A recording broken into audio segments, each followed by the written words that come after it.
The boy collapsed in the middle of Ridgewood Park. One moment he was guiding a little girl through her first unassisted steps in 8 months. The next, he was on the ground, his own legs refusing to work. The millionaire father rushed to catch him. His daughter screamed the boy's name. Other parents were already calling 911. But only one thought ran through David Hartwell's mind. What have I done? 3 weeks ago, this boy had made an impossible promise. He'd kept it. But nobody warned them about the price. This is what happened. It was cold that November morning in Birmingham, Alabama. People rushed in and out of Children's Mercy Hospital on 9th Street, moving like they could outrun whatever brought them there. But one person sat perfectly still, a boy on a flattened cardboard box near the revolving doors, sketching in a weather-beaten notebook. 9 years old, too thin for his oversized coat, boots held together with duct tape, a red beanie pulled low over his ears. His name was Isaiah Bennett. He didn't beg, didn't ask for help, just sat there watching, always watching. He'd been there every Saturday for 4 months. Some staff had tried to move him along, but he was polite, quiet, caused no trouble. Eventually they just let him be. Nobody asked why. Not in a place like that. Across the street, a black Mercedes S-Class idled. Inside sat David Hartwell, late 40s, sharp features, graying temples, expensive watch, expensive car. But he looked like a man who'd spent everything that mattered. In the back seat, his 6-year-old daughter Maya sat staring out the window at nothing. Her legs were covered by a pink blanket. She hadn't walked in 8 months. The accident took 3 seconds. A distracted driver, a red light, a crumpled car. The girl who used to cartwheel across their living room couldn't feel her legs anymore. David had spent over $300,000 on specialists, Boston surgeons, German treatments, California stem cell trials, prayer circles his ex-wife organized from 2 states away. Nothing worked. Every doctor said the same thing in different words. Prepare for this to be permanent. He refused.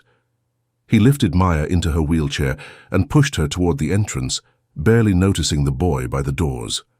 Most people didn't, but Isaiah noticed him. He saw the way David held Maya like she might break, the way her eyes stayed distant, empty of hope. Isaiah's pencil stopped moving. Then, as they passed, he stood up, wincing slightly, and called out, "Sir." David didn't stop. "Sir, I can make your daughter walk again." David froze, not because he believed it, but because of how it was said, not like a pitch or a scam, just certain, like stating a fact. David turned slowly, jaw tight. His eyes found Isaiah, this skinny kid in duct-taped boots, and anger flashed across his face. "What did you say?" Isaiah stepped forward. "I said I can help your daughter walk again." David's grip tightened on the wheelchair. "That's not funny, kid." "I'm not joking." David stared. At the duct tape, at the second-hand coat, at the notebook under one arm. "You see a man with his daughter in a wheelchair and think that's your chance to run a scam." "I don't want money," Isaiah said quietly. "Then what do you want?" "To help." David shook his head. "Stay away from us." He pushed Maya through the doors without looking back. Inside, as they waited for her neurologist, Maya tugged his sleeve. "Daddy, what did that boy mean?" David looked down at her. She wasn't upset, just curious, still that little spark in her eyes. "Nothing, sweetheart." But he couldn't stop thinking about it, not during the appointment, not during the drive home. Not that night when he sat alone in his study, staring at Maya's medical files. "I can make your daughter walk again." The certainty in that kid's voice. David poured himself bourbon and drank it in one swallow. He told himself he'd forget by morning. He didn't. The next Saturday, David told himself he wasn't looking for the boy. But when he pulled up to the hospital, his eyes went straight to the spot by the doors. Isaiah was there. David sat in the car for a full minute, hands on the wheel. This is stupid. He's just a kid. But he got out anyway. He walked straight toward Isaiah. The boy looked up as they approached, no surprise on his face, like he'd been expecting them. "You again," David said flatly. "Yes, sir." You got a name? Isaiah Bennett. David crossed his arms. All right, Isaiah. What's your pitch? Isaiah closed his notebook. No pitch, just an offer. To magically heal my daughter. Not magic, just something I know how to do. David laughed bitterly. You're 9 years old. Yes, sir. And you think you know something a dozen specialists don't? Isaiah looked down at his boots, then back up. Sometimes the best helpers don't look like what you expect. David's jaw tightened. You got a medical degree? No, sir. Physical therapy license? No. Then what makes you think you can help? Isaiah hesitated. My mama was a physical therapist. She taught me everything before she passed. Taught you what? How to help people remember. Isaiah's voice was soft but steady. The body doesn't forget, Mr. Hartwell. It just gets scared, stops listening. You teach it to listen again. David stared. Maya spoke up. Where's your mama now? Something flickered in Isaiah's eyes. She died 8 months ago. Silence. I'm sorry, David said. Thank you. Another pause. Then David sighed. 1 hour. That's it. Meet me at Ridgewood Park tomorrow noon. Why the park? Hospitals make people tense. She needs to feel safe. David didn't respond. He just turned and walked away. But when he glanced back, Isaiah was smiling slightly, like he knew something David didn't. That smile stayed with David longer than he cared to admit, even after he left the hospital, even after the headlines faded. By Sunday morning, Ridgewood Park was quiet again. A few joggers, a couple with a dog, an old man feeding pigeons. Isaiah sat on a bench under an oak tree, a small gym bag at his feet. Inside, a towel, a tennis ball, coconut oil, resistance bands, and rice wrapped in cloth that he'd warmed at a gas station. At 12:07, David's Mercedes pulled in. Isaiah stood, slowly, steadying himself against the bench, and walked toward them. David lifted Maya into her wheelchair. Pink jacket, ponytail, curious eyes. You're late, Isaiah said. Traffic. David looked around. So what now? Isaiah knelt in front of Maya. Hi, Maya. She blinked. You remember my name? Of course. Names matter. He smiled gently. Is it okay if I work with your legs? She looked at her dad. He nodded stiffly. Okay. Isaiah opened his bag and pulled out the warm rice bundle. He placed it gently on her thighs. She flinched. Too hot. No. It's nice. He let it sit, then began moving her legs. Small, gentle rotations, side to side, up and down, nothing forceful. David watched like a hawk. What are you doing? Waking up the muscles, reminding them they're still there. That's it? That's the start. Isaiah worked in silence, then tapped lightly on Maya's knee. Feel that? No. That's okay. He moved to her ankle. Here? A little. Isaiah nodded. Good. He kept going, massaging, stretching, tapping, never pushing, never rushing. After 20 minutes, he looked at David. You ever do this with her? Her therapists do stretches. I mean you. David hesitated. No. You should. Isaiah gestured. Sit here, hands under her knees. David crouched awkwardly. Isaiah guided his hands. Now lift, gently. David did. Maya's legs lifted slightly. She's not doing that. I am. Right now, yes. But her brain is watching, learning. They worked for another 30 minutes. At one point, Isaiah asked Maya to try wiggling her toes. She concentrated hard. Nothing happened. That's okay, Isaiah said gently. Try again next time. By the end, Maya looked tired but not upset. Isaiah packed slowly, moving stiffly. David stood. So that's it? That's the first session. David pulled out his wallet. I don't want your money, Isaiah said immediately. Then why? Isaiah glanced at Maya. She was smiling just a little. Because she deserves to. David stared at him, then put his wallet away. Same time next week? Isaiah nodded. As they drove away, Maya said, I liked him. David glanced at her in the mirror. Yeah, me too. But something nagged at him. The way Isaiah moved, the way he winced, the way he favored his right leg. Something wasn't right. The next Sunday, David arrived 5 minutes early.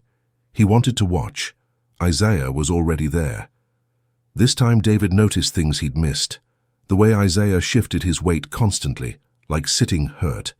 The way he gripped the bench when standing, not casually but desperately. David wheeled Maya over. "Morning, morning." Isaiah smiled at Maya.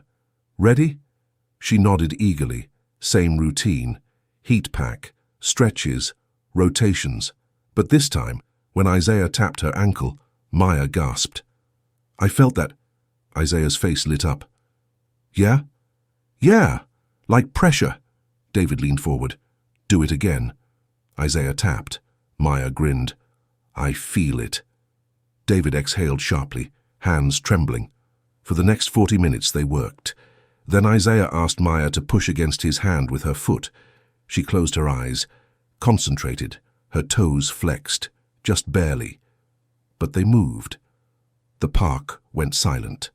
A jogger stopped mid-stride. A dog quit barking. Even the wind seemed to hold its breath. Maya's toes moved again. David stood so fast he nearly knocked over his chair. "Did you see that?" Maya's eyes flew open. "Did I do it?" "You did it," Isaiah said softly. She started crying happy tears. David knelt and hugged her tight, his own eyes wet. When he pulled back, he looked at Isaiah. "I don't know how you're doing this, but thank you." Isaiah nodded, but he didn't smile. He was breathing hard, hands shaking. "You okay?" David asked. "Just tired." Isaiah stood, slowly, gripping the bench. His left leg buckled before he caught himself. "Whoa." David reached out. "You sure?" "I'm fine. See you next week." He picked up his bag and limped toward the bus stop. David watched him go, frowning. Maya tugged his sleeve. "Daddy, why does Isaiah walk like that?" "I don't know, baby." But he was going to find out. That night, David sat at his laptop and typed, "Naomi Bennett, Physical Therapist, Birmingham."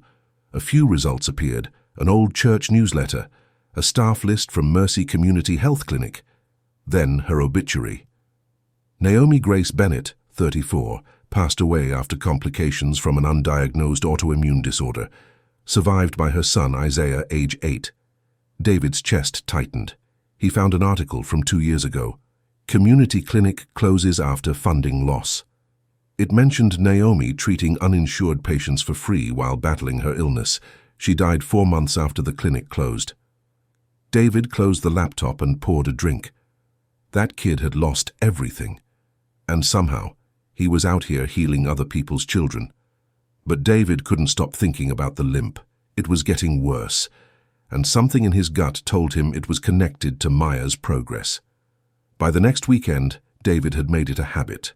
An extra chair, hot chocolate, a sandwich waiting on the bench.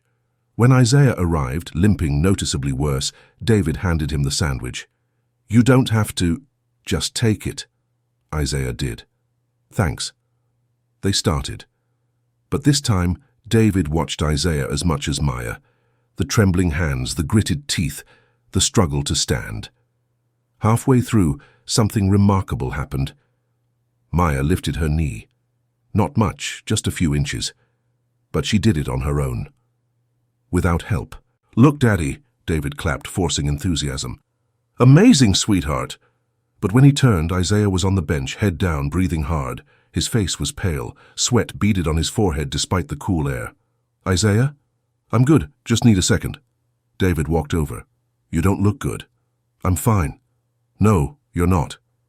David crouched in front of him. "What's going on?" Isaiah didn't answer. "Isaiah, talk to me." The boy looked up, pain in his eyes, deep, exhausted pain.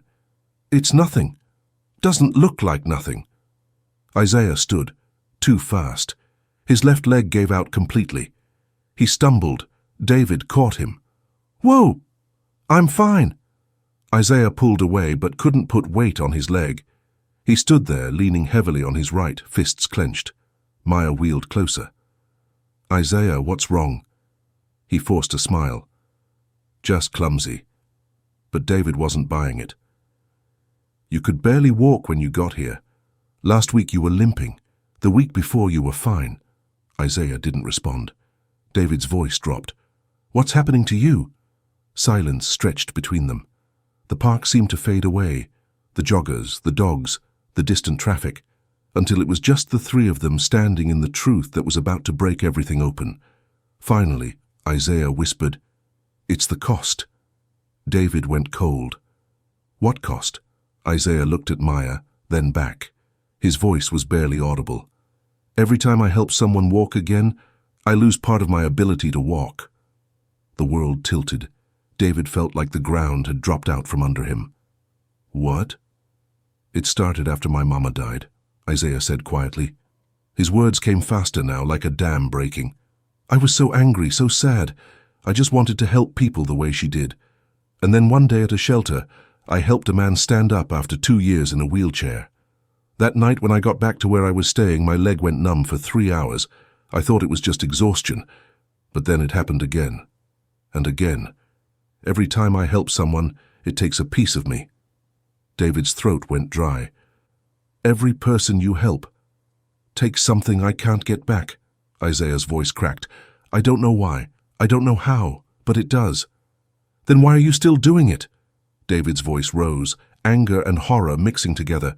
Because they deserve to walk. Isaiah's eyes filled with tears. Your daughter deserves to run and play and live. All those people in wheelchairs deserve to feel whole again. If I can give them that, even if it costs me everything, it's worth it. No. David's voice shook. No, it's not.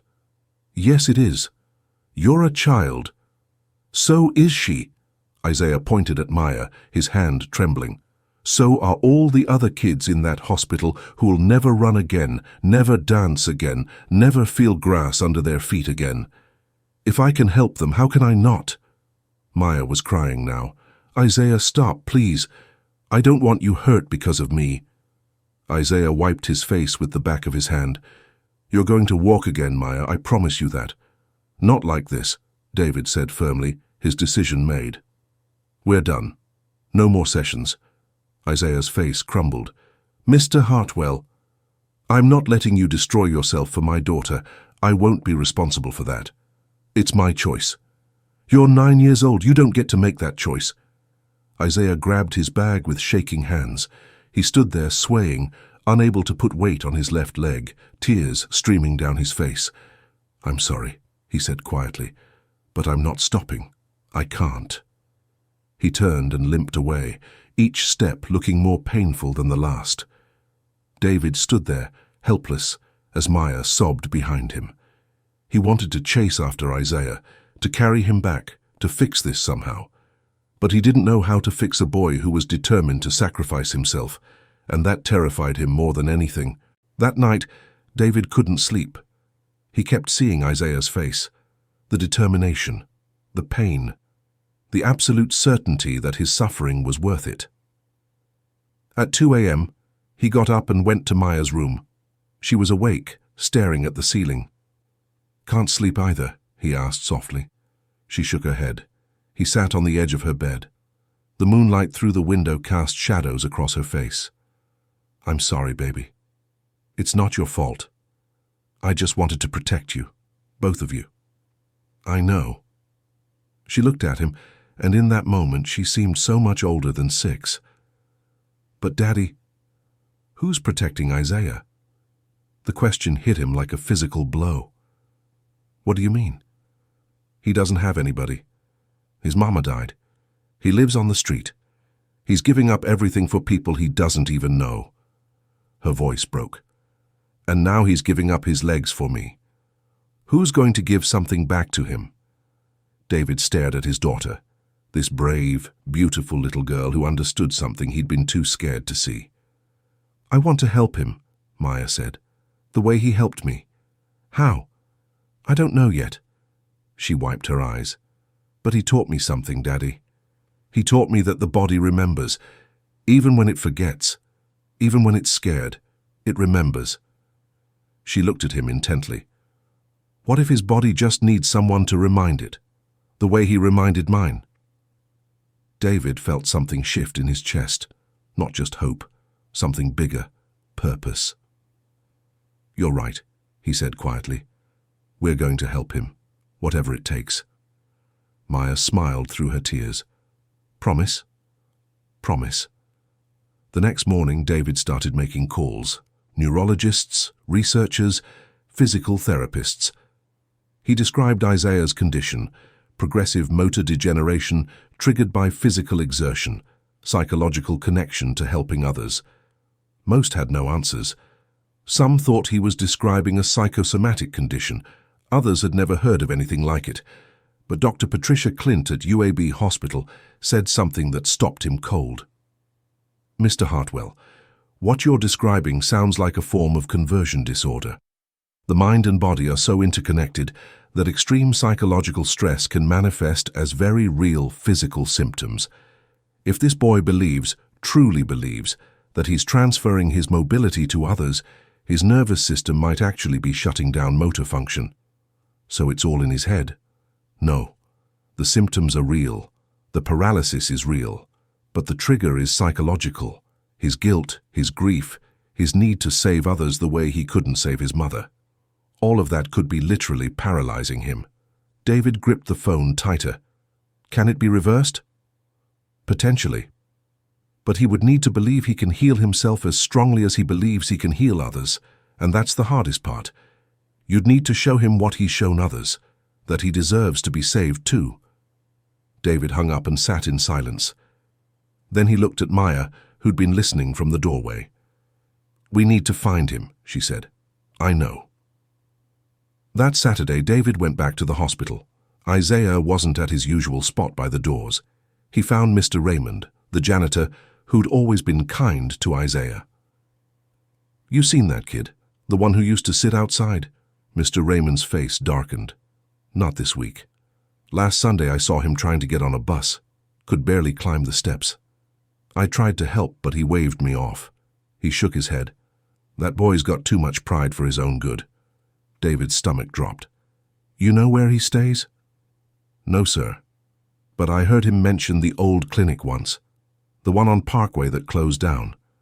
Mercy Community Health, I think it was called." David pulled up the address on his phone. 20 minutes later, he stood outside a boarded-up building covered in faded murals and graffiti. The windows were broken.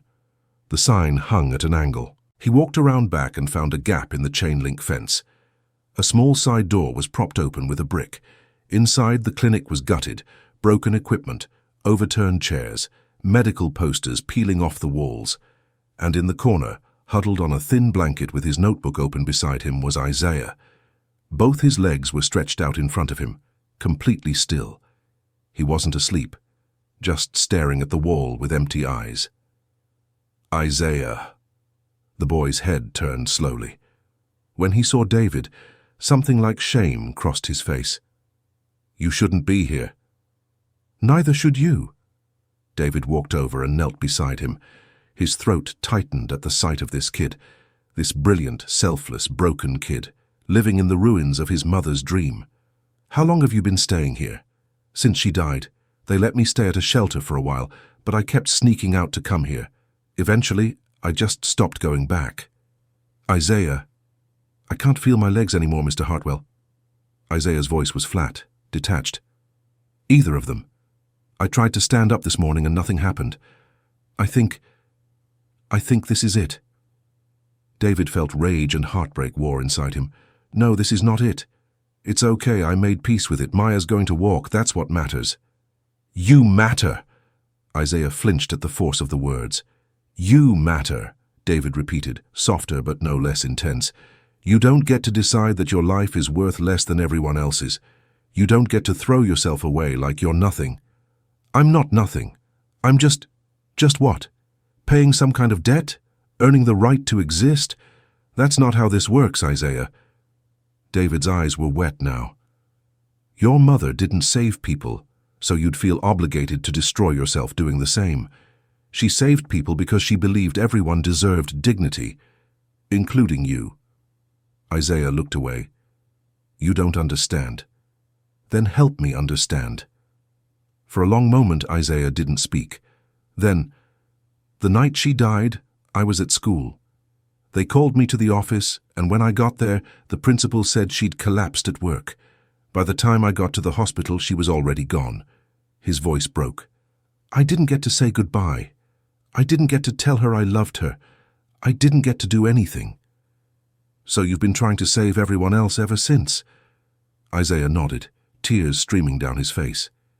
"If I can help enough people, maybe it balances out. Maybe it makes up for not being there when she needed me." "Isaiah." David put his hands on the boy's shoulders. "You were 8 years old. There was nothing you could have done." "I know that, but it doesn't change how it feels." "No, it doesn't." David took a breath. "But here's what I do know. Your mother would be heartbroken to see you like this. Heartbroken, because the greatest thing she ever did wasn't healing strangers. It was raising you. And if you throw your life away, you're throwing away her greatest gift to the world." Isaiah's face crumpled.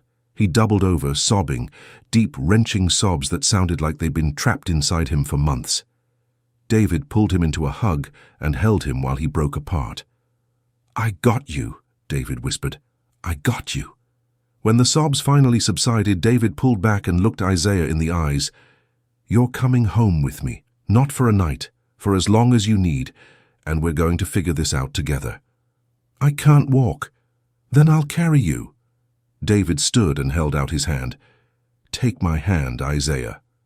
Isaiah stared at it. Then slowly he reached up. David pulled him to his feet, or tried to. Isaiah's legs buckled immediately. Without hesitation, David scooped him up the way he'd carried Maya 1,000 times. "I got you," he said again. And he carried Isaiah out of the ruins of the past and toward something that might actually be a future. The guest room at the Hartwell house had a soft bed, clean sheets, and a window that looked out over a backyard with a big oak tree. Isaiah sat on the edge of the bed, staring around like he'd stepped into a dream he didn't deserve. "Bathrooms across the hall," David said. "Towels in the closet. If you need anything, anything at all, you come find me. Understood?" "Yes, sir," David nodded. "Get some rest. Tomorrow we start fighting back." "Fighting what?" "Whatever's doing this to you. And I don't care if it's physical or psychological or some combination of both. We're getting you back on your feet." David paused in the doorway. "You saved my daughter. Now let us save you." After David left, Isaiah sat in the quiet room. He looked down at his motionless legs. For the first time in months, he didn't feel like he deserved the paralysis. He felt angry about it, and that, somehow, felt like progress. The next morning, Maya came into his room early. She wheeled right up to the bed. "Isaiah?" He rubbed his eyes. "Hey, I've been thinking." "About what?" "About how to help you." She looked at him seriously. "You taught me that the body remembers, but I think maybe your body forgot something else." "What?" "How to let other people help you." She reached out and took his hand. "You're really good at giving, but you're really bad at receiving. And I think that's the problem." Isaiah stared at her. This 6-year-old kid was seeing something he'd been blind to. "So today," Maya continued, "we're not doing physical therapy. We're doing something different." "What?" "We're teaching you how to be helped." They didn't do physical therapy that week, or intense exercises, or complicated medical procedures. Instead, Maya and David did something different. They taught Isaiah how to receive. They made him breakfast and didn't let him clean up. They bought him new clothes and didn't let him refuse. They told him he was staying and didn't let him argue. Every time Isaiah tried to insist he didn't need help, didn't deserve help, wasn't worth the trouble, Maya would wheel over and say the same thing. "You're worth it. Say it." The first dozen times he couldn't, but slowly, painfully, he started to believe it might be true. And something strange started happening. The feeling in his legs began to return, not all at once, not dramatically, just small moments, a tingle in his right foot, a twinge in his left knee, the ability to shift his weight slightly without help. Dr. Clint came to the house to examine him. She did neurological tests, checked his reflexes, reviewed his history. "Mr. Hartwell," she said afterward, "this is remarkable. His motor function is returning. As he begins to believe he deserves to heal, his nervous system is releasing its grip. The same faith that let him heal others is now healing himself." David felt something break open in his chest. So he's going to be okay? If he keeps doing the emotional work? I believe so. 2 weeks after Isaiah moved in, Maya wheeled into his room early one morning. "It's time," she announced. Isaiah blinked awake. "Time for what?" "Time to walk." His heart jumped. "Maya, I don't know if—" "I do." She crossed her arms. "You can feel your legs now. You've been practicing standing when you think nobody's watching. Don't even try to deny it." He looked sheepish. "How did you know?" "Because I did the same thing. I was scared to try in front of you because what if I failed?" She softened. "But you didn't let me be scared alone. So I'm not letting you be scared alone either." Isaiah looked at this fierce, brave little girl who'd somehow become the strongest person he knew. "Okay," he said quietly. "Let's try." At the park, David set up the mat under the oak tree. The sun was just starting to burn off the morning mist. Isaiah stood, using David's arm for support, in the center of the mat. Both legs were shaking but holding his weight. Maya positioned herself in front of him. She wasn't in her wheelchair. She stood on her own feet. "I'm going to walk backward," she said. "You're going to walk toward me. Daddy will be right behind you in case you fall." "Maya, I don't think—" "Yes, you do. You've been thinking about it for days. Now stop thinking and just do it." She took a step back. "Come on, Isaiah, walk." He looked at David, who nodded encouragingly, then back at Maya, standing there with absolute faith written all over her face. Isaiah took a breath, released David's arm, and stood there alone. His legs trembled. His knees threatened to buckle. Every muscle screamed at him to grab onto something, to sit down, to stop before he failed in front of them. But Maya took another step back. "Walk, Isaiah." He lifted his right foot. It barely left the ground, more of a shuffle than a step, but it moved forward. Then his left, dragging slightly but moving. Then his right again. 1 step, 2 steps, 3. "That's it." David's voice cracked behind him. "Keep going." 4 steps, 5. Maya's face was lit up like the sun. "You're doing it! You're walking!" 6 steps, 7. Isaiah's vision blurred with tears, but he kept going. His form was terrible. His gait was uneven. He looked like a baby deer trying to figure out how legs worked, but he was walking. 8 steps, 9. Maya stood her ground, arms outstretched, waiting for him. 10 steps. He reached her. She threw her arms around him, and they both nearly fell over, but David caught them, and suddenly all 3 of them were holding onto each other in the middle of the park, crying and laughing at the same time. "You did it," Maya whispered. "You really did it." Isaiah couldn't speak, could barely breathe, because for the first time since his mother died, he felt something he'd forgotten existed. He felt whole. But that was 2 hours ago. Now Isaiah lay on the ground, his legs completely unresponsive, paramedics rushing toward them with equipment. Maya was crying, holding his hand. "Isaiah, stay with us. Please." David knelt beside him, pressing his fingers against Isaiah's wrist to check his pulse. Strong, steady. But the boy's legs wouldn't move. "What happened?" one of the paramedics asked. "He walked," David said, his voice breaking. "He walked 15 steps, and then he collapsed," the paramedic finished, already checking vital signs. They loaded Isaiah onto a stretcher. David followed the ambulance to the hospital, Maya in the back seat, both of them silent with fear.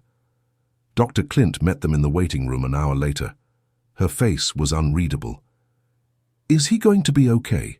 David asked immediately. She sat down across from them. "Isaiah is stable. Vitals are good. But his legs are completely unresponsive again." Maya's face crumpled. "But he was walking.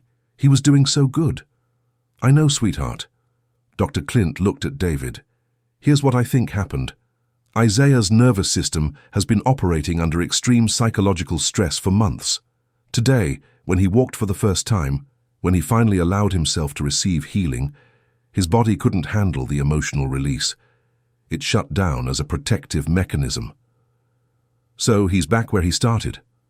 David's voice was hollow. Not quite. Dr. Clint leaned forward. This is actually progress. His body is learning a new pattern, but it's terrified. It's been operating in survival mode for so long that genuine healing feels dangerous. What Isaiah needs now is time, rest, and continued belief that he's worth saving. Can we see him? Maya asked. He's asking for you. Isaiah lay in the hospital bed, staring at the ceiling. When David and Maya entered, he didn't turn his head. I'm sorry, he said quietly. Sorry for what? David sat in the chair beside the bed. For failing. I walked for 10 steps, and then I couldn't anymore. I'm still broken. No. Maya wheeled right up to the bed and grabbed his hand. You're not broken. You're healing. There's a difference. Isaiah looked at her, really looked at her, and something shifted in his eyes. Not resignation, not defeat, but understanding. Healing, he repeated softly. Yeah. Maya squeezed his hand. And you know what? You taught me that. You told me the body remembers. Even when it's scared, even when it forgets for a while, it remembers. Isaiah's throat tightened. What if it takes too long? What if I never— Then we keep trying, David said, his voice firm but gentle. The same way you never gave up on Maya. We're not giving up on you. Isaiah closed his eyes. For the first time in months, the weight on his chest felt lighter. Not gone, just bearable. Okay, he whispered. Okay. David placed a hand on his shoulder. Maya leaned against his arm, and for the first time, all three of them sat there, quiet, still, together, breathing the same air, sharing the same fragile hope. No miracles, no perfect endings, just people choosing to keep going. And sometimes, that's where healing really begins. Isaiah gave up his legs to save a girl. David gave up his wealth to save a boy. But who, in the end, made the greater sacrifice? If this story moved you, if you believe real strength isn't about what you have, but what you're willing to give, hit that subscribe button. Because here, we tell stories about quiet courage and second chances.